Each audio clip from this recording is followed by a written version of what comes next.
जय हिंद दोस्तों। मैं रमाकांत जायसवाल स्वागत करता हूं आप सबका study with Rama YouTube channel पर। उम्मीद है दोस्तों कि आप सब स्वस्थ होंगे और अच्छे से अपने पढ़ाई कर रहे होंगे। आप सब जानते हैं दोस्तों कि हम पढ़ रहे हैं आधुनिक भारत का इतिहास, यानी हम सब क्या पढ़ रहे हैं, मॉडर्न इंडिया। आधुनिक भारत इतिहास हम सब पढ़ रहे हैं और हमने मुस्लिम लीग तक की चीज़ों का पढ़ लिया था कि मुस्लिम लीग का गठन कैसे हुआ था, इसका मुख्यालय कहाँ था और इसका गठन करने वाला कौन था, प्रथम अध्यक्ष कौन था। आप सब जानते हैं दोस्तों हमारा ये जो वीडियो है, जो लेक्चर है, यह कंपटीशन की तैयारी करने वाले बच्चों से संबंधित है। जो भी बच्चे प्रतियोगी परीक्षा की तैयारी करते हैं, चाहे वह वनडे की प्रिपरेशन कर रहे हों या एसएससी की कर रहे हों, रेलवे की एग्ज़ाम की प्रिपरेशन कर रहे हों, बैंकिंग की कर रहे हों, यूपीपीसीएस और आरओ यानी समीक्षा अधिकारी या सहायक समीक्षा अधिकारी की प्रिपरेशन कर रहे हो, मतलब जो भी तैयारी कर रहे हैं, जितने भी एग्जाम सरकारी नौकरी की तैयारी कर रहे हैं, उनसे संबंधित ये बहुत ही इंपॉर्टेंट वीडियो हो। आप जानते हैं कि लगभग हर एक एग्जाम में मॉडर्न इंडिया यानी आधुनिक भारत के इतिहास से क्वेश्चन पूछा जाता है और इसका सबसे ज़्यादा वेटेज भी होता है इतिहास का। और इससे जो क्वेश्चन आते हैं आप जानते हैं ज़्यादातर फैक्चुअल होते हैं। कॉन्सेप्चुअल क्वेश्चन जो होते हैं कम आते हैं, फैक्चुअल क्वेश्चन ज़्यादा होते हैं। और इतिहास आप जानते हैं बहुत बड़ा सिलेबस होता है, तो आप सारी चीज़ों को तो पढ़ नहीं सकते, आपको बस वही चीज़ें पढ़नी है जिससे आपसे एग्जाम में सीधे सीधे क्वेश्चन बनता है। तो दोस्तों आप सब जितने भी पुराने बच्चे होंगे उन्होंने एक सीरीज यानी एक क्रम से वीडियो को देखा होगा। जो नए बच्चे हैं उनसे बस इतना सा उम्मीद है कि आप सब वीडियो को एक क्रम से देखने की कोशिश करें, सीक्वेंस से चीज़ों को देखेंगे तब आप चीज़ों को इंटरलिंक कर पाएंगे और बहुत ही आसानी से चीज़ों को समझ पाएंगे। अगर आपने डायरेक्ट इसको पढ़ लिया मुस्लिम लीग के गठन के बारे में, तो आप पीछे का जो इंट्रोडक्शन है, जिसकी भूमिका है, आप उसको पढ़े नहीं होंगे तो आप चीज़ों को इंटरलिंक नहीं कर पाएंगे। आप जानते हैं हर एक चीज़ का एक क्रम होता है, एक सीक्वेंस होता है। तो आप हमारे पुराने वीडियो को एक क्रम से देखेंगे तो आप चीज़ों को समझ जाएंगे। और जो बच्चे नियमित क्लास को देख रहे हैं उन लोगों से बस एक निवेदन है कि वो लोग रिवीजन करते रहें। आपने जो क्लास को पढ़ लिया उसका रिवीजन करते रहें, वीडियो को 2-3 बार देखते रहें, अपने जो नोट्स बनाए हो उस सेल्फ नोट्स का बार बार रिवीजन करते रहें और अपना प्रैक्टिस सेट करते रहें। आप जिस भी एग्ज़ाम की प्रिपरेशन कर रहे हो, जिस भी एग्ज़ाम के लिए आप जुड़े हैं, ताकि आपकी तैयारी को एक मजबूती मिलती रहे। तो दोस्तों हमने मुस्लिम लीग तक की चीज़ों को पढ़ लिया था आधुनिक भारत के इतिहास में। आज हम पढ़ने वाले हैं कांग्रेस का जो लखनऊ अधिवेशन हुआ था, उससे चीज़ों को हम पढ़ने वाले हैं और देखने वाले हैं कि कांग्रेस के लखनऊ अधिवेशन से क्या क्या क्वेश्चन आपसे एग्जाम में पूछा जाता है। तो चलिए दोस्तों आप सब बहुत ध्यान से वीडियो को देखिए और सुनिए और चीज़ों को नोट डाउन करते चलिए। तो देखिए हम पढ़ने वाले हैं कांग्रेस का लखनऊ अधिवेशन। ये कब हुआ था दोस्तों? 1916 में, यानी 1916 में हुआ था कांग्रेस का लखनऊ अधिवेशन। इसके अध्यक्ष कौन थे? तो अध्यक्ष थे अंबिका चरण मजूमदार। ये बहुत पूछा गया है दोस्तों कि कांग्रेस का जो लखनऊ अधिवेशन होता है 1916 में, 1916 में, इसके अध्यक्ष कौन थे? तो आप याद रखिएगा दोस्तों, अध्यक्ष जो थे वह थे अंबिका चरण मजूमदार थे कांग्रेस के अध्यक्ष। इसमें क्या हुआ था दोस्तों? उग्रवादियों का कांग्रेस में पुनर्प्रवेश हो गया। यानी जो कांग्रेस का लखनऊ अधिवेशन होता है 1916 में दोस्तों, इसमें क्या होता है, जो उग्रवादी थे उनका कांग्रेस में पुनर्प्रवेश हो जाता है और कांग्रेस मुस्लिम लीग के मध्य समझौता हो जाता है। दिसंबर 1916 में अधिवेशन होता है, कहाँ पे? लखनऊ में होता है। यानी आप याद रखिएगा, जो कांग्रेस का लखनऊ अधिवेशन 1916 में होता है, दिसंबर 1916 में लखनऊ में, इसमें क्या होता है दोस्तों? आप एक फैक्ट तो ये याद रखिएगा कि जो उग्रवादी थे उनका कांग्रेस में पुनर्प्रवेश हो जाता है और कांग्रेस मुस्लिम लीग के बीच एक समझौता होता है। यानी गरम दल एक तरफ, आप देख लीजिए उग्रवादी यानी गरम दल, एक तरफ थे नरम दल, इनका पुनर्प्रवेश हो जाता है इस ग्रुप में गरम दल का। और जो कांग्रेस थी यानी इंडियन नेशनल कांग्रेस की यहाँ बात हो रही है दोस्तों, और मुस्लिम लीग, अभी आपने जिसका पढ़ा, अभी आपने कल ही पढ़ा इसको दोस्तों कि मुस्लिम लीग का गठन कब हुआ था। तो इसी मुस्लिम लीग और इंडियन नेशनल कांग्रेस के बीच समझौता भी हो जाता है इसी लखनऊ अधिवेशन में। तो बहुत इंपॉर्टेंट अधिवेशन है दोस्तों, इससे लगभग हर एक एग्जाम में कोई ना कोई क्वेश्चन पूछा जा चुका है दोस्तों, तो आप इसको याद रखिएगा। यानी मुस्लिम लीग का भी दोस्तों इसी समय एक अधिवेशन होता है। यानी 1916 में कांग्रेस का भी एक अधिवेशन होता है, वो कहाँ पे होता है? लखनऊ में। और मुस्लिम लीग का भी एक अधिवेशन होता है इसी समय 1916 में। तभी तो कांग्रेस और मुस्लिम लीग का क्या कर दिया जाता है? एक समझौता कर दिया जाता है और इसी को क्या बोला जाता है? लखनऊ समझौता। लखनऊ समझौता किसको बोला गया दोस्तों? देखिए, जो कांग्रेस तथा मुस्लिम लीग के मध्य जो समझौता होता है इसी को लखनऊ समझौता बोल दिया जाता है, यानी कांग्रेस लीग पैक्ट। तो यह क्वेश्चन बहुत पूछा गया है दोस्तों, कांग्रेस लीग पैक्ट क्या है? आपसे ऐसे सीधे पूछ लिया जाता है कि कांग्रेस लीग पैक्ट क्या है। तो सबसे पहले आप ये ध्यान रखिए कि कांग्रेस लीग पैक्ट कब हुआ था? 1916 में हुआ था, यानी 1916 में हुआ था। इसमें क्या हुआ था दोस्तों, मुस्लिम लीग यानी मुस्लिम लीग जो है और कांग्रेस यानी इंडियन नेशनल कांग्रेस के बीच क्या हो जाता है, एक समझौता हो जाता है। इसी को बोला जाता है दोस्तों कांग्रेस लीग पैक्ट या लखनऊ समझौता, क्योंकि हुआ कहाँ था दोस्तों, लखनऊ, उत्तर प्रदेश के लखनऊ में हुआ था, जो उत्तर प्रदेश की राजधानी है दोस्तों, वहां पर इसका समझौता होता है। तो आप इसको याद रखिएगा, कांग्रेस का जो लखनऊ अधिवेशन होता है। अब दोस्तों हम देखते हैं, आप एक छोटा सा फैक्ट दिया गया, आप उसको भी देख लीजिए कि क्या दिया गया है और क्या पूछा जाता है। तो देखिए, अतिवादियों एवं उदारवादियों, आप इसको याद रखिएगा दोस्तों कि अतिवादियों एवं उदारवादियों के पुनर्मिलन की प्रक्रिया में महत्वपूर्ण भूमिका किसने निभाया था, एनी बेसेंट और तिलक ने। यानी जो लखनऊ अधिवेशन, कांग्रेस का जो लखनऊ अधिवेशन होता है 1916 में, इसमें जो नरम दल थे दोस्तों, अभी आपने पढ़ा है कि एक दल कौन था, नरम दल यानी उग्रवादी, एक दल था दोस्तों उदारवादी, एक दल था दोस्तों गरम दल यानी उग्रवादी। तो आप याद रखिएगा, नरम दल को बोला जाता है दोस्तों उदारवादी और गरम दल को बोला जाता है उग्रवादी। तो अतिवादियों, इन्हीं को देखिए दोस्तों, यहाँ दिया अतिवादियों एवं उदारवादियों। उदारवादी मतलब दोस्तों यही हो गया नरम दल, और अतिवादी का मतलब हो गया दोस्तों गरम दल। तो इनकी जो पुनर्मिलन की प्रक्रिया में इनके बीच जो समझौता हुआ था, इसमें महत्वपूर्ण भूमिका किन लोगों ने निभाया था दोस्तों, तो ये दो नाम आप बहुत याद रखिएगा, एनी बेसेंट और तिलक जी। तो आप ये नाम याद रखिएगा कि गरम दल और नरम दल के बीच जो 1916 में जो दोनों आपस में मिल जाते हैं, इसमें महत्वपूर्ण भूमिका कौन निभाता है, इनके मिलन में यानी इनके सम्मिलन में, पुनर्मिलन में महत्वपूर्ण भूमिका निभाने वाले दो व्यक्ति थे दोस्तों, एनी बेसेंट और तिलक। तो ये नाम आप बहुत याद रखिएगा, बाल गंगाधर तिलक और एनी बेसेंट। एक फैक्ट और है दोस्तों, आप उसको भी देख लीजिए कि कांग्रेस लीग समझौते के मुख्य शिल्पी कौन थे, तो जिन्ना और तिलक। अब देखिए, जो कांग्रेस लीग समझौता हो जाता है, जिसको कांग्रेस लीग पैक्ट बोला जाता है या लखनऊ समझौता बोला जाता है, उसके मुख्य शिल्पी थे तो जिन्ना और तिलक। तो आप इसको भी याद रखिएगा, एक है एनी बेसेंट और तिलक, एक जोड़ी है, और एक जोड़ी है जिन्ना और तिलक। तो आप इसको यहां ऐसे देख लीजिए दोस्तों, देखिए एक जोड़ी है, आपने भी देखा कि एनी बेसेंट और तिलक, और एक जोड़ी आप देख रहे हैं दोस्तों कि जिन्ना और तिलक। तो इन दोनों को आप याद रखिएगा कि जिन्ना और तिलक ने क्या किया था, लखनऊ समझौता जो हुआ था, जिसको हम बोलते हैं दोस्तों कांग्रेस लीग पैक्ट, यानी कांग्रेस और मुस्लिम लीग के बीच जो समझौता हुआ था, उसमें महत्वपूर्ण भूमिका निभाया था दोस्तों किसने, जिन्ना और तिलक ने निभाया था उसमें महत्वपूर्ण भूमिका। और ये जो हुआ था दोस्तों उदारवादियों और अतिवादियों यानी गरम दल और नरम दल के बीच जो समझौता हुआ था, उसमें मुख्य भूमिका निभाया था एनी बेसेंट और तिलक। तो एनी बेसेंट और देखिए तिलक दोनों में थे, मुस्लिम लीग वाले में भी थे और उदारवादियों वाले में भी थे। तो एनी बेसेंट और तिलक वाला भी क्रम आप याद रखिएगा दोस्तों, और जिन्ना और तिलक वाला भी याद रखिएगा, क्योंकि इससे एग्जाम में सीधे सीधे क्वेश्चन पूछ लिया जाता है, वहां पर कंफ्यूजन हो जाता है। इसका नाम उसमें दे दिया जाएगा, उसमें दे दिया जाएगा, जिन्ना की जगह पे एनी बेसेंट दे दिया जाएगा, तो आप कन्फ्यूजन कर देंगे। तो आप इसको बहुत अच्छे से याद रखिएगा। अब हम बात करते हैं दोस्तों होम रूल लीग आंदोलन के बारे में, यानी ये जो होम रूल लीग आंदोलन हुआ था, इसके बारे में हम बात करने वाले दोस्तों कि इसमें क्या क्या हुआ था। यानी आप जानते हैं दो तरह की होम रूल लीग थी, एक जो था वो तिलक ने शुरू किया था, एक शुरू किया था एनी बेसेंट ने। तो आप दोनों को देख लीजिए कि दोनों में क्या क्या अंतर था, तिलक वाले होम रूल लीग में क्या अंतर था और एनी बेसेंट वाले होम रूल लीग में क्या आंदोलन था। तो आप सबसे पहले यही याद रखिएगा दोस्तों कि होम रूल लीग आंदोलन जो था वह दो तरह का था, एक शुरू किया था तिलक जी ने, हाँ एक शुरू किया था दोस्तों किसने, एनी बेसेंट ने शुरू किया था। तो आप दोनों ही नाम याद रखिएगा कि एनी बेसेंट और तिलक वाले में बेसिक डिफरेंस क्या था। तो देख लीजिए, अब हम बात करते हैं यहाँ जो तिलक का होम रूल लीग आंदोलन था उसमें क्या फैक्ट दिया गया है और इसमें क्या क्या चीज़ें थी। तो देखिए, जो तिलक की होम रूल लीग थी इसकी स्थापना कब हुई थी दोस्तों, अप्रैल 1916 में। तो आप ये इसको भी याद रखना है कि तिलक की जो होम रूल लीग थी इसकी स्थापना कब हुई थी। तो इसकी स्थापना जो दोस्तों हुई थी वो अप्रैल 1916 में हुई थी, यानी अप्रैल 1916 में होती है तिलक की होम रूल लीग की स्थापना। और इसके प्रचार का माध्यम क्या था दोस्तों, तो मराठा और केसरी, दो इनके न्यूज़पेपर थे, एक था मराठा एक था केसरी। यही तिलक की होम रूल लीग का क्या था, प्रचार का माध्यम था। आपने पढ़ा भी होगा, आप जब पुराना वीडियो देखेंगे आप उसमें पढ़ेंगे कि मराठा क्या था और केसरी क्या था। तो ये दोनों ही न्यूज़पेपर थे, कौन किस किस भाषा में आता था, आप जब वीडियो देखेंगे तो चीज़ें को समझ जाएंगे। यानी तिलक की होम रूल लीग की स्थापना हुई थी अप्रैल 1916 में। इनके प्रचार का माध्यम क्या था दोस्तों, मराठा और केसरी।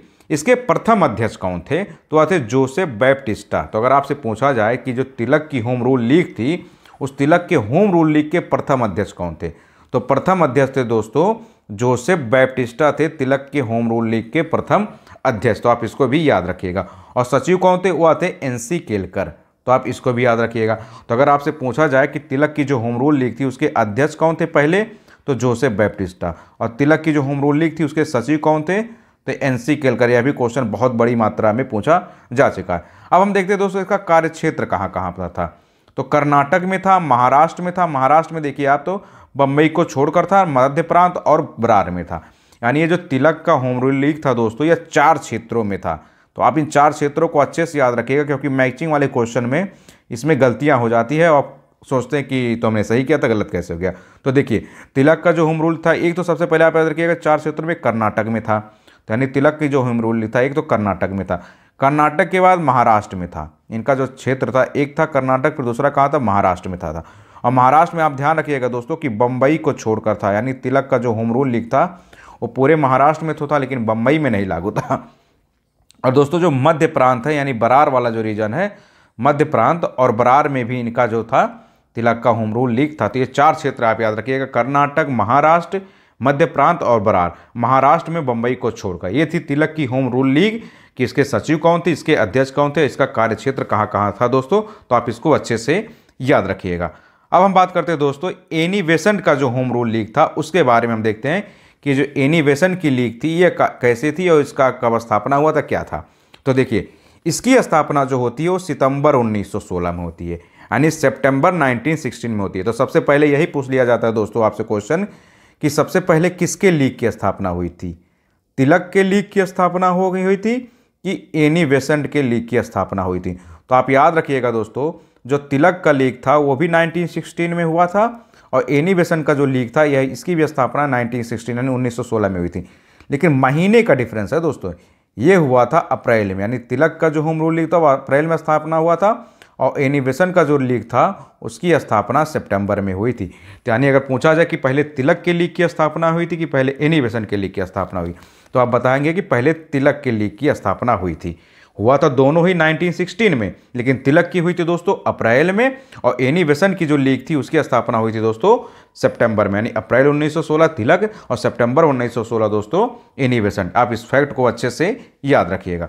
अब हम बात करते हैं, देखिए एनी बेसेंट के लीग के प्रचार का माध्यम क्या था, तो वह था कॉमनवेल्थ और न्यू इंडिया, यह इनकी पत्रिका थी। जैसे अभी आपने पढ़ा है कि तिलक के होम रूल लीग के प्रचार का माध्यम क्या था, तो उनके भी अपनी पत्रिका थी, वो थी मराठा और केसरी। इसी तरह एनी बेसेंट की जो होम रूल लीग थी उनके प्रचार का माध्यम क्या था दोस्तों, तो वह था कॉमनवेल्थ और न्यू इंडिया। तो आप इसको याद रखिएगा, उनका था मराठा और केसरी तिलक का था, एनी बेसेंट की लीग के प्रचार का माध्यम था दोस्तों कॉमनवेल्थ और न्यू इंडिया।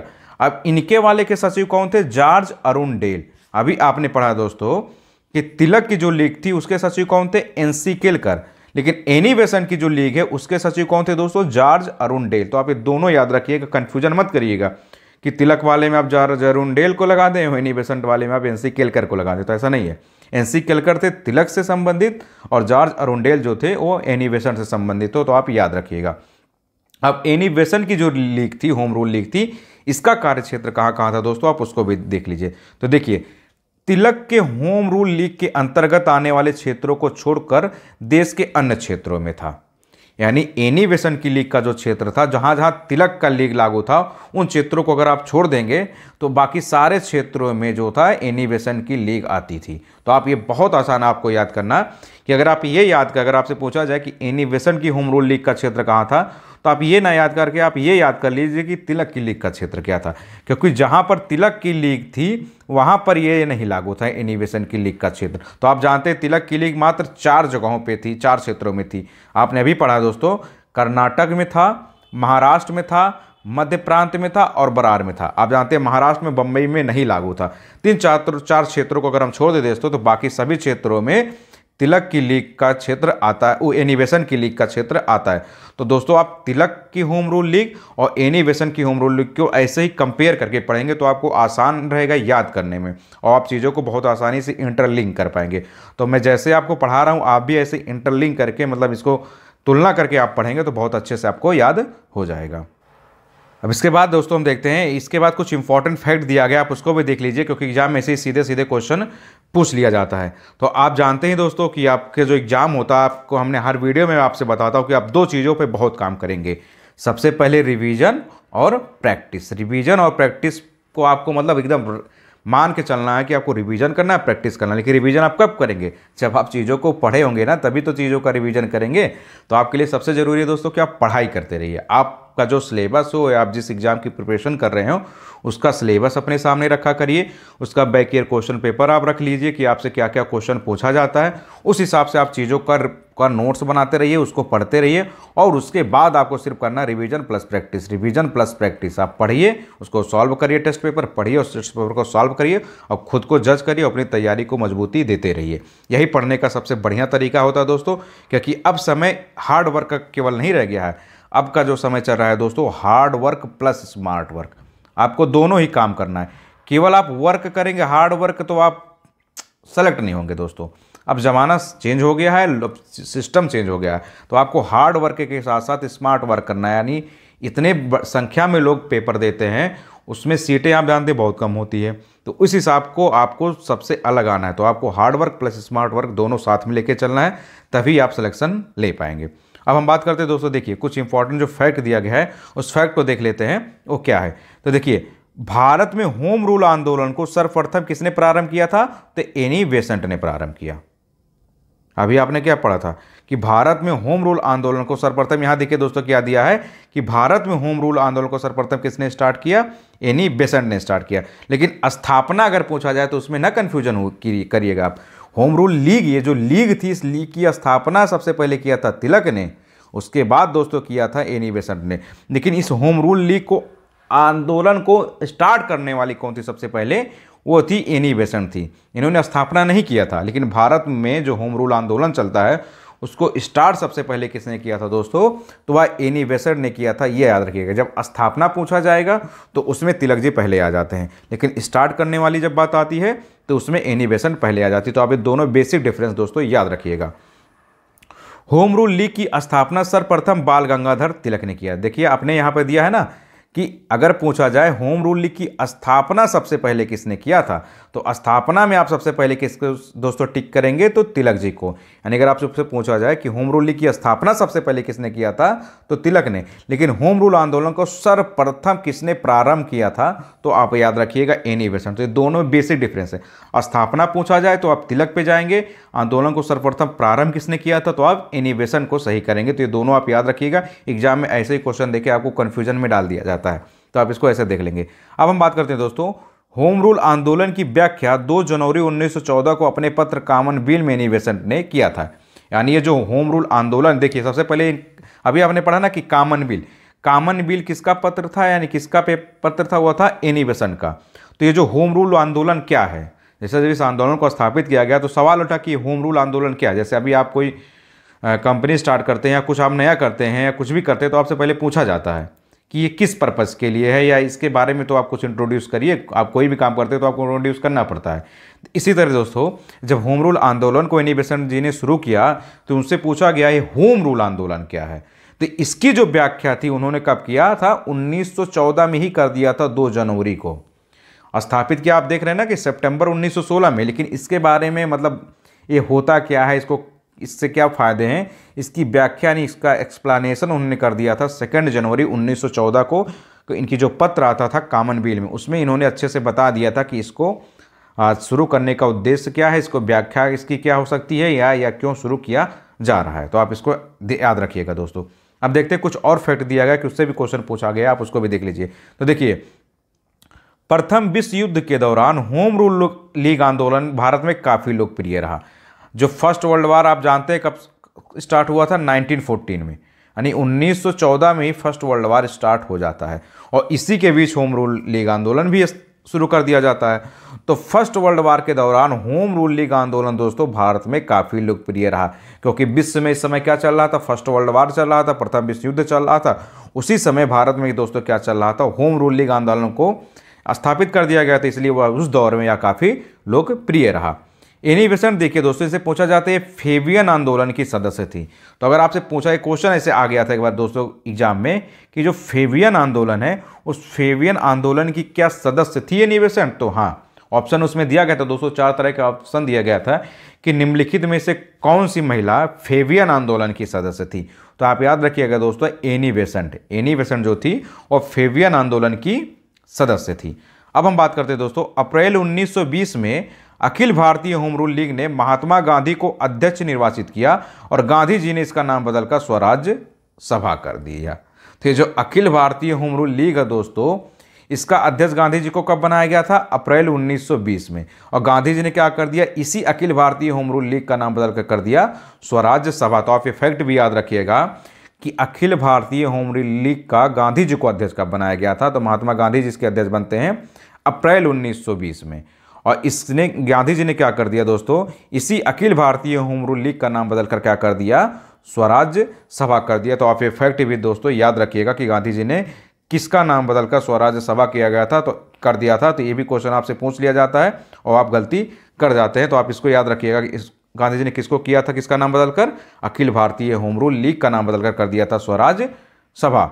अब दोस्तों हम यहाँ देखते हैं गांधी जी के बारे में कुछ इंपॉर्टेंट फैक्ट दिया गया है, उस फैक्ट को हम देख लेते हैं। तो आप इसको देख लीजिए। आप जानते हैं कि गांधी जी बहुत इंपॉर्टेंट हैं, क्योंकि क्वेश्चन आएगा भैया, आपको करना है, आपका परसेप्शन क्या है उनके प्रति ये मैं नहीं जानता, लेकिन आपको पढ़ना तो पड़ेगा गांधी जी को। और गांधी जी आप जानते हैं कि कितना बड़ा योगदान दिया था इन्होंने भारत को आज़ाद कराने में। जो आप हिस्ट्री आप सही से पढ़ेंगे दोस्तों, तब आपको चीज़ें समझ में आएगी। क्योंकि अभी हम जो सुनते हैं ना, वो हम व्हाट्सएप यूनिवर्सिटी का ज्ञान रखते हैं। हमने एक आर्टिकल कहीं से उठा के पढ़ लिया, वो वायरल हो गया तो उसको पढ़ लिया, हमने उसको जज ही नहीं किया कि क्या तथ्य है क्या नहीं, क्योंकि हमने सही से बुक को तो पढ़ा नहीं। जब हम एनसीईआरटी पढ़ते हैं या हिस्ट्री की जो अच्छी अच्छी बुकें आती हैं हम उसको पढ़ते हैं ना, तब हमारी परसेप्शन सही बनती है। ये जो व्हाट्सएप यूनिवर्सिटी का ज्ञान है, इससे कोई परसेप्शन नहीं बनता, इससे कुछ भी क्लियरिटी नहीं मिलती, क्योंकि इससे जो भी चीज़ें वायरल की जाती है ना, वो किसी एक पर्पज़ से वायरल की जाती है। तो आप जितने भी दोस्त हैं दोस्तों, आप सभी युवा हैं, क्योंकि हमें यही युवा ही तो देश के निर्माण में योगदान दे रहे हैं। जब आपकी सोच बदलेगी ना, तभी देश बदलेगा। और आपकी सोच तभी बदलेगी जब आप चीज़ों की पढ़ाई करेंगे, चीज़ों को खुद से समझेंगे, खुद अध्ययन करेंगे। आप व्हाट्सएप यूनिवर्सिटी पे भरोसा नहीं रखेंगे तो आप सही है, आप विश्वविद्यालय में जाके सही से पढ़िए, चीज़ों को अच्छे से पढ़ते रहिए। चलिए अब हम देखते हैं गांधी जी के बारे में। दोस्तों गांधी जी के बारे में कुछ इंपॉर्टेंट फैक्ट दिया गया, उसको देख लीजिए। तो देखिए, गांधी जी का जन्म कब हुआ था? वो हुआ था 2 अक्टूबर 1869 को। यानी गांधी जी का जन्म दोस्तों तो सबको याद होना चाहिए, कब हुआ था? 1869 में हुआ था, यानी 1869 में हुआ था 2 अक्टूबर। आप तो जानते हैं ना दोस्तों, 2 अक्टूबर को, आप इसको याद रखिएगा कि 2 अक्टूबर को गांधी जी का जन्म हुआ था। इसको तो भूलना गलती से नहीं है कि गांधी जी का जन्म कब हुआ था। तो 2 अक्टूबर का हुआ था 1869 को। उम्मीद है दोस्तों कि बहुत से सारे दोस्तों को याद भी होगा, कुछ होंगे जिनको ना याद हो। तो 1869 को गांधी जी का जन्म हुआ था। कहाँ पर हुआ था दोस्तों? पोरबंदर में हुआ था। पोरबंदर कहाँ पड़ता है? गुजरात में पड़ता है। तो गांधी जी का जो जन्म हुआ था दोस्तों, वो हुआ था पोरबंदर में। और आप जानते हैं पोरबंदर कहाँ पड़ता है दोस्तों? गुजरात में पड़ता है। तो आप इसको याद रखिएगा कि गांधी जी का जन्म कहाँ हुआ था? पोरबंदर में हुआ था। और पोरबंदर कहाँ पड़ता है दोस्तों? तो गुजरात में पड़ता है। आप इसको याद रखिएगा। अब हम बात करते हैं, देखिए दोस्तों, गांधी जी की पत्नी यानी वाइफ का नाम क्या था? तो वह था कस्तूरबा गांधी। उनके पिताजी का क्या नाम था? तो वो नाम था करमचंद गांधी। तो आप इसको याद रखिएगा दोस्तों। गांधी जी की अगर पूछा जाए वाइफ यानी धर्म पत्नी का क्या नाम था, तो वह था कस्तूरबा गांधी। और गांधी जी के पिता यानी फादर का क्या नाम था दोस्तों? वह था करमचंद गांधी। और गांधी जी का एक उपनाम मिलता है, वह है क्या? काबा गांधी। तो अगर आपसे पूछा जाए कि काबा गांधी किसका है, तो आप इसको भी याद रखिएगा, इनका एक उपनाम मिलता है काबा गांधी। तो आप गांधी जी का जो छोटा सा इंट्रोडक्शन दिया गया है दोस्तों, आप इसको तो कम से कम याद ही रखिए कि इनका जन्म कब हुआ था, कहाँ पर हुआ था, पत्नी का नाम क्या था, पिता का नाम क्या था। बाकी और भी डिटेल आपको रखना हो, आप चीज़ें आगे पढ़ेंगे कि गांधी जी के बारे में और आपको क्या क्या रखना है। तो आप इस चीज़ को दोस्तों पहले याद रखिएगा कि ये गांधी जी का जो इंट्रोडक्शन दिया गया है, इसको आप अच्छे से याद रखिएगा। अब देखते हैं दोस्तों, गांधी जी के कुछ आरंभिक कार्य दिए गए हैं यहाँ पर कि गांधी जी ने आरंभ में यानी स्टार्टिंग में क्या क्या कार्य किया था। आप उसको देख लीजिएगा उसके बारे में। तो देखिए, इन्होंने दोस्तों क्या किया, 1894 में यानी 1894 में क्या किया, नटाल इंडियन कांग्रेस की स्थापना की, दक्षिण अफ्रीका। आप जानते हैं गांधी जी या क्या थे दोस्तों? आप सब जानते हैं कि गांधी जी एक बैरिस्टर थे, यानी जिसको वकील बोला जाता है। गांधी जी बैरिस्टर थे, वकील थे। और वकालत करने के बाद ये दोस्तों कहाँ चले गए थे? दक्षिण अफ्रीका चले गए थे, साउथ अफ्रीका ये चले गए थे। वहाँ पर एक केस लड़ने के सिलसिले में गए थे। इसके बारे में मैं आपको कभी बताऊंगा, अच्छे से बताऊंगा गांधी जी के इंट्रोडक्शन के बारे में कि कैसे वहाँ वो गए थे। तो आप इतना ध्यान रखिए कि वहाँ एक केस लड़ने के लिए वो अपनी वकालत इन्होंने किया था, तो वहाँ एक केस लड़ने के लिए साउथ अफ्रीका गए थे। वहीं पर दोस्तों इन्होंने क्या किया, 1894 में यानी 1894 में नटाल इंडियन कांग्रेस की स्थापना की। तो आप इसको याद रखिएगा कि नटाल इंडियन कांग्रेस की स्थापना किसने किया था, गांधी जी ने किया था। 1894 में किया था, साउथ अफ्रीका में किया ना था, यानी दक्षिण अफ्रीका में किया था। और वहां पर दोस्तों इन्होंने टॉलस्टॉय फर्म की भी स्थापना की। तो आप इसको याद रखिएगा दोस्तों कि टॉलस्टॉय, ये जो टॉलस्टॉय फार्म है, टॉलस्टॉय फार्म आप याद रखिएगा दोस्तों, इसकी स्थापना कौन किया था, तो इसकी भी स्थापना करने वाले दोस्तों गांधी जी ही थे। और इन्होंने एक इंडियन ओपिनियन नामक अखबार निकाला था, वह कहाँ से निकाला था, साउथ अफ्रीका यानी दक्षिण अफ्रीका से। तो आप इसको भी याद रखिएगा दोस्तों कि ये इंडियन ओपिनियन अखबार को किसने निकाला था, तो वह था गांधी जी का। कहाँ से दोस्तों, साउथ अफ्रीका यानी दक्षिण अफ्रीका से। इंडियन ओपिनियन अखबार कहाँ से आया था, दक्षिण अफ्रीका से आया था। और दोस्तों 1904 में यानी 1904 में क्या किया था इन्होंने, गांधी जी ने फिनिक्स आश्रम की स्थापना की थी, उसी दक्षिण अफ्रीका के डरबन में। तो अगर आपसे यह क्वेश्चन पूछा जाए दोस्तों कि फिनिक्स आश्रम, तो आप याद रखिएगा फिनिक्स आश्रम की स्थापना किसने किया था, तो वह करने वाले थे गांधी जी। कब किया था, 1904 में, यानी 1904 में गांधी जी ने क्या किया, फिनिक्स आश्रम की स्थापना किया था। कहां पर किया था, डरबन में किया था। और डरबन कहां पड़ता है दोस्तों, दक्षिण अफ्रीका यानी साउथ अफ्रीका में गांधी जी ने क्या किया, एक फिनिक्स आश्रम की स्थापना की। आप इस क्वेश्चन को भी गलत नहीं करेंगे, बहुत पूछा गया है दोस्तों, आप इसको रट लीजिए एकदम। और इन्होंने क्या किया था दोस्तों, 1915 में यानी 1915 में इन्होंने क्या किया, सत्याग्रह आश्रम की स्थापना की अहमदाबाद में। तो अगर आपसे पूछा जाए सत्याग्रह आश्रम की स्थापना किसने किया था, तो गांधी जी ने किया था। कब किया था दोस्तों, 1915 में, यानी 1915 में इन्होंने क्या किया, सत्याग्रह की स्थापना किया। कहां पर, अहमदाबाद में। तो दोस्तों इस फैक्ट को भी आप याद रखिएगा कि सत्याग्रह की आश्रम की स्थापना किसने किया था, गांधी जी ने किया था। कहां पर किया था, अहमदाबाद में। तो दोस्तों अभी तक मैंने जितना पढ़ाया आपको कि गांधी जी के बारे में या होम रूल लीग आंदोलन के बारे में, और ये जो कांग्रेस लखनऊ अधिवेशन हुआ था, इसको दोस्तों आप बहुत अच्छे से पढ़ लीजिएगा और चीज़ों का आप रिवीजन करते रहिए और नोट्स बनाते रहिए। दोस्तों अब हमारा जो अगला वीडियो आएगा, हम वहाँ पढ़ने वाले हैं जो गांधी जी के सिद्धांत दिए गए हैं और कुछ जो गांधी जी से फैक्ट दिया गया दोस्तों, हम अपने अगले वीडियो में पढ़ेंगे। बस चलते चलते अब दोस्तों से छोटा सा निवेदन है कि आप हमारे YouTube channel study with Rama, दोस्तों इस YouTube channel study with Rama को सब्सक्राइब कर लीजिएगा और इसको अपने दोस्तों में शेयर कर दीजिएगा। जो भी भाई बहन या फ्रेंड, आपके जो फ्रेंड सर्किल में जो कोई भी किसी भी एग्ज़ाम की तैयारी कर रहे हो, उन तक दोस्तों वीडियो को शेयर कर दीजिएगा, ताकि उनकी भी तैयारी को मजबूती मिलते रहे और हमारा भी मोटिवेशन बढ़ता रहे। यही हमारा दोस्तों मोटिवेशन है कि हम आपको अपना 100% देके पढ़ा रहे हैं। तो दोस्तों आप भी चीज़ों को पढ़ते रहिए और बस आप छोटा सा एक सहयोग करिएगा कि आप वीडियो को, जो भी पढ़ाई करने वाले दोस्त हैं जो किसी एग्ज़ाम की तैयारी कर रहे हैं, उन तक वीडियो को शेयर कर देंगे और वीडियो को लाइक कर देंगे। बाकी दोस्तों अगर आपके कोई डाउट हो, कोई सजेशन हो, कोई सवाल हो, कुछ आप पूछना चाहते हैं तो आप कमेंट बॉक्स में दे देंगे, उसका मैं जब रिप्लाई कर दूंगा। अगर आपको कुछ चीज़ें नहीं समझ में आती है तो आप कमेंट बॉक्स में डाल दे दोस्तों, उसका मैं अवश्य रिप्लाई करूंगा। तो चलिए दोस्तों आप पढ़ते रहिए, स्वस्थ रहिए और अपना जो आपका जो गोल है, आपका जो उद्देश्य है, आप जहाँ भी सेलेक्ट होना चाहिए, आप उसको एक दिन अचीव करिए। तो चलिए दोस्तों मिलते हैं फिर अगले वीडियो में। बहुत बहुत धन्यवाद आपका वीडियो देखने के लिए।